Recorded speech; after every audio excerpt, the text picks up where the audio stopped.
You're listening to the Fantasy 40 podcast with Andrew Burke, John DeBari, and Matt Walker. Yahoo! Quick turnaround, and we are back.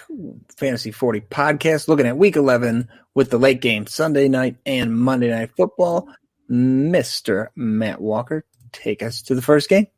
Oh, you're going to love it, John. We talk about coming out with a bang. Well, we ain't doing it. New York Jets head to SoFi Stadium to do battle with our boy Justin Ybor and those LA Chargers. Yeah, last week we just kept going worse and worse. Now at least we're starting shitty. Can only go up from here. So, oh yeah, okay. I'll give you that one. We are ascending. Chargers open as a 10.5 point home favorite. Now it's down to 8.5 everywhere.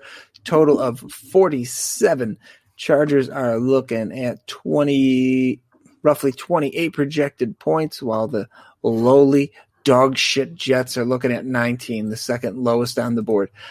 The scary thing is, this is the perfect spot for the Chargers to fucking lay an egg. Traveling across the country. I'm sorry, they're at home. I thought they were in New York for a second. So either way, even more of a big deal. No one breaks hearts like the fucking Chargers. So at home against these dog shit Jets traveling cross country, I like the Jets with the points. I think the Chargers pull it off, but the Chargers have had my entire life that I can remember have had a stretch of awful luck, especially in recent years. You mentioned our man, Mr. Ybor. He is been really good all year. He should pepper the dog shit out of Keenan Allen. That seems to be the way it's been going. The big question is, what are they going to do with Kalen Ballage? I know you can't wait to get to that. For the Jets, I'm not interested in anybody. I know that some of these bums have been kind of popping. I know Perriman had a good game. Darnold's out again, so we're seeing the ghost of Joe Flacco. I don't trust anybody. No one I'm happy to plug in my lineup this week. So no Jets for me. Chargers, I love Keenan Allen. I like Ybor. But other than that, this game is very little interest to me, despite having 47 potential points to be scored. Listen, you about summed it up. We'll talk about Kalen Ballage in a second. But Ybor finally had his kind of shit rookie game. I mean, he still threw for 2 touchdowns, rushed for another, but sub 200 yards passing. Miami Dolphins are fucking legit. Like, their defense, healthy, is scary. So he got that game out of his system. He had to travel west to east. You know, they did get the 4:00 game, but it's still the Chargers. They head east. They lose games. It's just recipe. Yeah, it's in the cookbook. It's been in there for years. It's got 2 ingredients. LA Chargers, head east. Put in the oven. It's going to come out with a big house. But staying at home against the Jets, like you mentioned, it's going to be Joe Flacco willing to air it out. The Chargers give it up in the air, but the Jets give it up even worse in the air. They're 27th in passing yards allowed. So we just see our fair share of deep balls. I feel like there might be a contest when this is all said and done of who's willing to uncork more. So fire up Perriman. Fire up Mims. You can roll Mike Williams. Not always transpose those 2 big body jump ball guys. Mike Williams should be able to get fired up. Hopefully Keenan Allen gets his shit back together. 7 targets can only turn him into 3 for 39 against Miami. He was blanketed. Luckily, he scored a touchdown. So Hunter Henry scored a touchdown last week. Hopefully that streak can continue because the Chargers should be able to do what they want. Talking about running backs, this is kind of a Kalen Ballage revenge game because he gets to stick it to Adam Gase, and he was a New York Jet for like 6 or 7 days. So he technically could claim revenge game against these Jets. Now, he still stinks at football. That's just an undeniable fact of Kalen Ballage. He just is better than Joshua Kelly. I said it a week ago. That just is more of an indictment on Joshua Kelly than it is on Kalen Ballage. Justin Jackson got IR'd midweek, so he's 100% out. There's no way that Austin Eckler plays this week. He's just got back to running. It's going to be Kalen Ballage again, and he should be able to be successful in spite of his inability to be a good football player for at least one more week. So DFS starter, maybe a waiver wire gem for another week. Sucks to say it, but Kalen Ballage should be able to cobble together another 100-yard and possibly a touchdown performance, but I am not happy about it. Jets are terrible, running out the string. Flacco makes him more exciting than Darnold does, so at least we get him for right now. And I was told going into the bye, they are going to give LaMichael Pirine more work. So it should mean less Frank Gore work until he decides to retire 7 years from now. But Michael Pirine could be a sneaky flex play in this game as well because he has looked good in limited action. On to those Miami Dolphins, who I sent out a tweet saying, hey, everyone, just to let you know, Miami Dolphins are making the NFL playoffs this year. The plan is working. They saw they had an opportunity here. Let's get two in here and make a run. Well, their record looks like they're going to be favored in all but like one game for the rest of the season. And they're going to beat the shit out of the Denver Broncos at Power Field at Mile High because I'm pretty sure Drew Lock got hurt at the end of that game as well. So we might get Brett letting it ripping for another week. So keep an eye out for that. I'm actually interested to see, do they have the line up right now? They do. Total of 45, and Miami is a 3 or 3.5 point road favorite.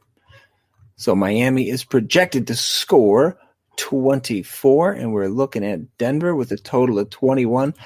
Yeah, you summed it up perfectly. The Miami should go into Denver and handle them quite well. I don't know how many cold weather games Tua had played, and I don't know exactly how shitty it's supposed to be in Denver, but I know it should be chilly at least. But yeah, Miami defensively has just really stepped it up, and they're going to get Brett ripping. So good luck to Miami. I think it's going to be a lot lower scoring, 45. It is one of the lowest scoring, if not the lowest total on the board. Quick glance here. I believe it is, and rightfully so. And I think it probably goes under that. So no one really sticks out to me here for fantasy. I like the Miami defense, but other than that, I'm not too interested from a fantasy perspective here. All right. Yeah. Drew Lock strained oblique. He ain't playing. All right. Quarterback needs to have those obliques to be able to throw the football. So we are likely getting Brett ripping, which is going to be Miami Dolphins might be defense 1 on the week. If you're in those type of redraft leagues that you have to pick a starting defense, they're probably scooped up by now. But if not, go and get them because Denver's just going to get absolutely throttled in this game. I think on the Miami side, it's pretty much Devontae Parker in that passing game and little else that you can trust because they don't want to throw it a lot. And without Preston Williams, there really isn't much to hang your hat on as far as pass catchers are concerned.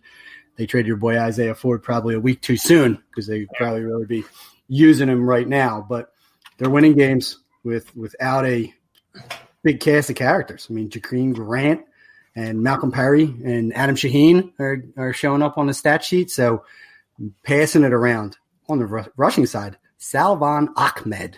Oh, boy. Couldn't survive San Francisco. Now the lead running back in a playoff run offense. 21 for 85 rushing. He does have some pass catching chops, although he only had 1 target for 5 yards. So all reports, he's going to be the starter again. They released Jordan Howard finally. Yeah. They never should have signed him. I didn't understand why you wanted a 2-down plotter. You just wanted to have that assurance that if you needed a yard, you could get half a yard in Jordan Howard. Like, he's not meant for today's NFL. No, did you see the stat line? Have you seen the stat line over here? It's one of my. He has more rushing touchdowns than yards. It's like 28 carries, 33 yards, 4 touchdowns in 5 or 6 games. It's beautiful. Yeah, it's a thing of beauty. Doesn't work in today's NFL. So Salvon Ahmed, waiver wire gem, because they're going to be able to run on Denver because they're going to be ahead against Denver. So I really like Ahmed in this one. I don't really trust Tua as a QB1 because I don't think he's going to need to be. But obviously in a Superflex 2 QB league, you can start him. Denver side, we're ripping in there. Pick your poison. Is it going to be Tim Patrick? Is it going to be Jerry Jeudy? Is it going to be KJ Hamler? I'm not trusting anyone. I'm not trusting any of those guys in the game if I can possibly help it. And I'm also not trusting those running backs. Philip Lindsay, I don't know if he got hurt, but he barely played at 2 yards on the day, and Melvin Gordon stinks at football. So stay away on the Denver side of the house. Moving on to another game that is of little interest to me. The Dallas Cowboys head to U.S. Bank Stadium to do battle against largely Dalvin Cook in the Minnesota Vikings. the Minnesota Dalvin Cooks. Total is 48. Most places, Minnesota is a 7 or 7.5 point favorite. Team totally looking at the Vikings with 27.5, and can't find them. I love when you do this. I know. It's a beautiful thing. Or I look for the logos, and if the logo's missing, I'm screwed. You're fucked. There it is. Proper fucked. Indeed. No, it's not there. Where the fuck is the star? They're there. Listen, We're at the bottom. I didn't go low enough. You want to know why? They took it away from them. They rightfully so. They don't deserve it anymore. They didn't go low enough. 20. Only 20 points. Can't even get to 3 touchdowns. And that's probably a bit generous, to be honest. I don't see how they get to 20. Minnesota's clicking. They're playing the kind of football they wanted to play all year. As a result, yes, you're firing up all the Dalvin Cook you can. I still like Thielen. Last week against the Bears was a pretty interesting game. Thielen got in the end zone twice, I believe, but Jefferson got more of the yardage totals. And that could kind of be what we see all year. I mean, Thielen is obviously a guy Cousins trusts. So in the red zone, he's somebody who's going to look for more often than Jefferson. And Jefferson's just a more explosive player, so he's going to get more yards on those big plays. But I'm happily rolling out all 3 of them this week. Dallas' secondary is shit and got worse now that they lost Diggs. Not that he was doing amazing, but he was their starter and he's out. So for the Dallas side, they're screwed. You know, nothing at quarterback. Opposing teams are going to come in and focus on Zeke and shut him down, and they've done a pretty good job of it. Not that he was playing that amazing to kick off the year anyway. So I think Minnesota beats them easily. I think the 7 is pretty generous, and I think they win this going away. I don't really trust anyone on Dallas this week. I mean, if you have Lamb, you're obviously playing him. He played okay since Dak went out, but everything else is a big shrug and a mystery. Yeah, from what I hear, we're going to get Andy Dalton back this week, so it should bring some semblance of competency to the quarterback position, although limited in scope. So hopefully you can get at least Amari Cooper and CeeDee Lamb back in action. I'm not trusting down to Michael Gallup, although I do still love Michael Gallup. You know, better days are ahead for him. Dallas Cowboys cannot stop the run. They looked a little better, pre-bye, but still very limited against the run. So Dalvin Cook should get his, even though he's coming off a short week and he just got 34 hard touches against those Chicago Bears, where Akeem Nicks was dry humping him down the field for a better part of 3 quarters before he left the game. So a lot of work on Dalvin Cook. And if the Bears had a half-competent quarterback, they would have wiped the floor with Minnesota on Monday Night Football. That was just such a tough game to watch because this Bears defense did everything and more to win this game. And the Bears offense literally couldn't pick up a first down. Like, just so sad, wasted season, for the Bears. But I actually like Dallas with the points, personally, because I think Minnesota is one-dimensional. They can throw the ball, but they don't want to. And you were right that Thielen was 100% red zone guy, why Justin Jefferson did all the heavy lifting getting them into the red zone. So they're so funneled, so narrow that you can definitely start those 2. I just don't know why. I think Dallas comes out of the bye and actually beats Minnesota straight up. So hopefully that happens, because then it's going to make all the fantasy starters a little more viable, because Dallas needs to score to keep Minnesota honest. This is a strict anti-Mike McCarthy pod, so I'm disgusted. Yeah, still don't like him, in spite of him, not because of him. All right, the last 4 o'clock East game, we have the Green Bay Packers heading to Lucas Oil Stadium to do battle with the Indianapolis 9-kid Colts. Totals open at 49.5. Most places is up to 51.5. Some spots you could get it at 52.5. Green Bay opened as a 2.5 point favorite, and now the Colts are a 3-point home favorite, which I find a little odd recency bias because the Colts look good last week, I'm guessing. Colts are projected to score 26.75, while Green Bay is looking at 24.25. So small favorite, should be a close game and a shootout.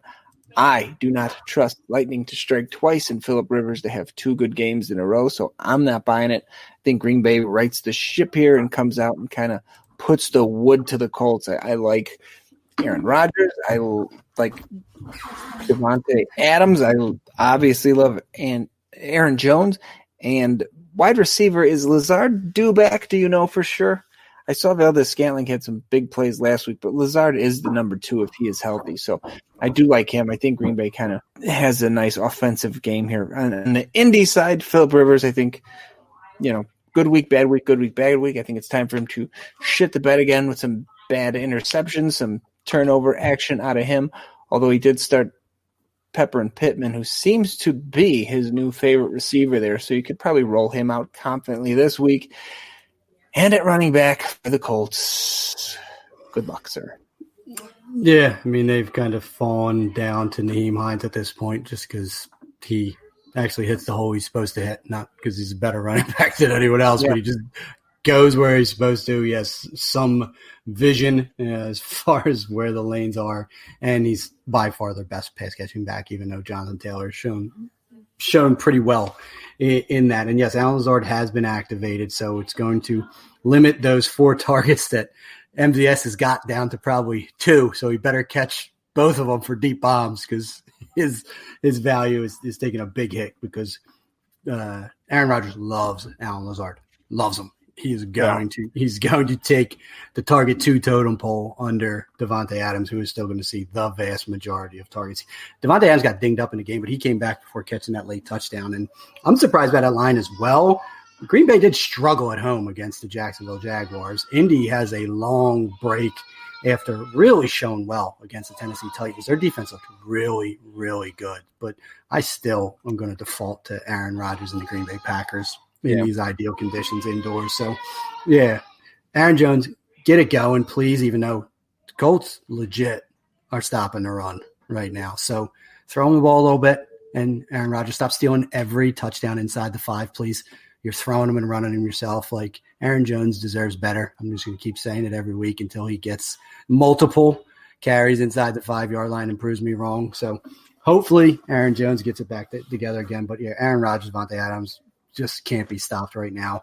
And Xavier Rhodes has been toasted more than one time by Devontae Adams in his career while he was a Viking in division, and we're going to see it again. So definitely go Green Bay. Like you said on Indy, Michael Pittman just came back from a compartment syndrome, and he's quickly become the apple of Phillip Rivers' eye, and T.Y. Hilton has rotted on the vine at the same time. That dude got mega old quick, and that's what happens with most of these old speed, these little speed receivers. Once that goes, they go. So it's unfortunate because it was really fun watching T.Y. play, but that's done, and you can't trust any other running back. So not much to do with that game. Moving on to Sunday Night Football. Excited. Truly excited about this one. When I say it's not going to end on a whimper, and I don't even think the Monday Night Football game should disappoint, but the Kansas City Chiefs, fresh off their bye, head to your backyard, Allegiant Stadium, to do battle with the Las Vegas Raiders. Yes, second highest total of the weekend. The highest total for Sunday, 56.5, with Kansas City a 6.5-point favorite. So the Chiefs are the highest projected total on the board at 31.75, while the Raiders are at 25.25. So still looking at 3 touchdowns there also. So there should be lots of points to be had here. Obviously, you're going to fire up everybody on Kansas City, as you always do every week. I think, is Watkins supposed to be back? Not that it matters, but probably. I know that McCall Hardman's on the COVID list, so. I actually like Watkins. If Hardman's out and Watkins can play, he's actually viable. And it's the first time you'll ever hear me say that in his entire career. On the Raiders side, huh? And probably last. Yes, rightfully so. On the Raiders side, Josh Jacobs, your guy, has been seeing the volume, and they got in the end zone last week. And Devontae Booker, they've been using more and more every week. And that's somebody I've liked for years, and he just hasn't necessarily gotten a chance. And the weird thing is they kind of using him in a committee here, and he's getting a lot more playtime than I thought he ever would have, especially, wasting the early draft capital on Jacobs. But I would play Booker here too and be fairly confident in it. Obviously, you're going to play Waller at wide receiver. Aguilar's kind of been the guy the Raiders seem to have been trusting the most. Everybody else is kind of an enigma in the passing game here, but should be a lot of points here. If you have anybody in this game, you could probably play them confidently, minus, guys like Brian Edwards, who looks like it's going to be a lost rookie campaign. If I told you that a home team won a game in which they scored 40 points against their opponent a mere few weeks ago, was a 7-point underdog on Sunday Night Football, you would have to say, are they playing against the Kansas City Chiefs? Because that's the only way this makes sense. And I'm all in. Kansas City is going to light them up on Sunday Night Football. Andy Reid off a bye, doesn't lose, and they have a score to settle. They might put 50 on the Raiders. They're not going to stop scoring. So fire up every Chief humanly possible, even Le'Veon Bell in this game as a low end flex play. On the Vegas side, the last Kansas City game was the Henry Ruggs breakout game, the only one of significance, and it was on 2 catches. So take that for what you will. I don't think they're going to let that happen again. But Derek Carr is going to throw for yards. Derek Carr is going to throw touchdowns. They're going to let Josh Jacobs pile up his yards. You mentioned Devontae Booker. He's looked amazing. Yeah, in his limited action. So it's a hell of a 1-2 punch. You can do worse than Devontae Booker if you're in a super pinch, injured bye weeks. Like, he's reasonably flexible, to be totally honest with you. He is a part of this offense, and we got the top 2 tight ends in the game right now in Travis Kelce and Darren Waller facing off against each other on Sunday Night Football. So much to start here. I agree with you. If Mecole Hardman is out and Sammy Watkins is active, he's a wide receiver 3 or a flex, because points are going to be plenty in this game. Super excited for Sunday Night Football. Let's finish it off moving to Monday night, where the LA Rams head to Raymond James Stadium to do battle and hopefully destroy Ronald Jones and the Tampa Bay Buccaneers. Aaron Donald, do what you do. And I didn't know you were going to throw that name out there. My soul wasn't ready to hear that just yet. So totals 47.5, 48.5, depending where you get it. Tampa Bay is only a 3-point home favorite, so getting the obligatory 3 just for being the home team. Team projected to score 25.25, Rams 21.75. What happened last week? What was that? I played Fournette, did nothing. The earlier game, earlier in the year, I didn't play him. He exploded. Their usage. Leonard Fournette's your new Chargers decision tree. Should I start Leonard Fournette? Set him. Should I set Leonard Fournette? Start him. You are correct. The way that they're using the running backs is just very confusing for fantasy purposes. At wide receiver, Mike Evans is not seeing the volume that he has seen in the past to be successful. He is getting in the end zone, but as Gronk's kind of emerged, you figure a lot of those touchdowns would have probably been for Mike Evans. So if you have him, you probably have to play him. But you had mentioned earlier trying to get rid of James Conner. Get rid of Mike Evans. Wait for a nice game and dump that guy, because as long as Brady's there, his ceiling is really capped. Godwin's got the finger thing, so Tampa's got a lot of question marks, but they're still playing well, so I do like them at home. The Rams, I'm not blown away by their game last week. I don't trust anybody here for fantasy purposes. I mean, with it being the Monday, and we've talked about this before, where I try to stay off these single games, so the Monday night, Thursday night, I'm not a big fan of. If I can avoid playing any Rams, I will, because I just don't trust the way they use everybody. So if I can avoid using any Rams, I'm avoiding them. Yeah, well said. Antonio Brown is in the news again. I didn't hear exactly why. Was he throwing bikes at kids or something? Is that might be another new one. He smashed a camera.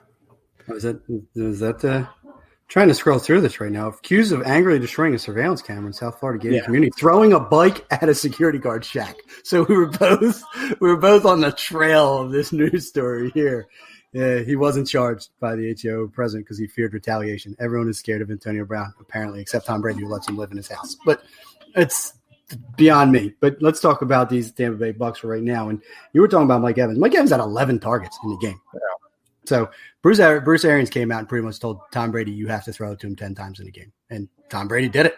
So he's still going to get the volume, but he's also going to get Jalen Ramsey in this game. And Jalen Ramsey just eliminated DK Metcalf. DK Metcalf better than Mike Evans. So take that for what you will. It's going to be a letdown Mike Evans game unless he gets all of the red zone targets that he seems like he is insured of every single week, because he's turned into this like Adam Thielen like receiver that thrives on red zone volume.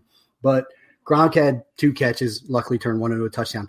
Chris Godwin, with his bum finger, caught all 6 of his passes for 92 yards. That dude doesn't even need 10 working fingers to be the best receiver in Tampa Bay. He is absolutely amazing. If they let him go, it'll be the worst decision they ever make. He's going to be a free agent after the season. He's awesome. I love him. He's going to have a good game here because he's not going to get Jalen Ramsey. On the Rams side, there's a Jason Pierre-Paul joke in there somewhere. There might well be. Yeah. Practice safe fireworking, kids. But on the Rams side of the house, Jared Goff threw for 300 yards, but did not throw a touchdown in their win against your Seahawks because they were just running in all the touchdowns with Malcolm Brown. So you want to try and play Russian roulette with that backfield, you be my guest because they're getting Akers more involved. He led the team in carries. Henderson got a touchdown. Brown got 2 touchdowns. We need one of them to get hurt again. I'm just sorry. Pick one. I'm not even saying who I want it to be. Just we can't have all 3 of them. It just doesn't work for fantasy purposes. So you roll the dice if you want. I'm not starting any of those above flex position. They should need to throw to keep pace because Tampa Bay should score. So Kupp and Wood should both be viable wide receiver 2s in the game. I will take Tom Brady over Goff, all things being equal, even though I think the Rams secondary is better than the Tampa Bay secondary. Listen, that is it for Monday night. We usually lead off with bye weeks. I didn't mention them yet, but we'd be remiss if we didn't discuss the teams not playing this week because it's not really that relevant. The 49ers, Bears, Bills, and Giants are all off this week. So the only ones of consequence are really those Buffalo Bills and Allen Robinson at present. So not a lot on the bye week to really complain about. So that is week 11, John. We are going to drop some of our bold calls for the week, and then we are going to get out of here. Would you like to go first? Yeah, actually, something you said that I'm just going to pivot and go opposite for my bold call. James Robinson, less than total 50 yards from scrimmage. Oh, I do not like nor agree with that. On the opposite side of running back seesaw, we're going to go with DeAndre Swift, 150 all-purpose yards and 2 touchdowns. Got another one in you? Like it.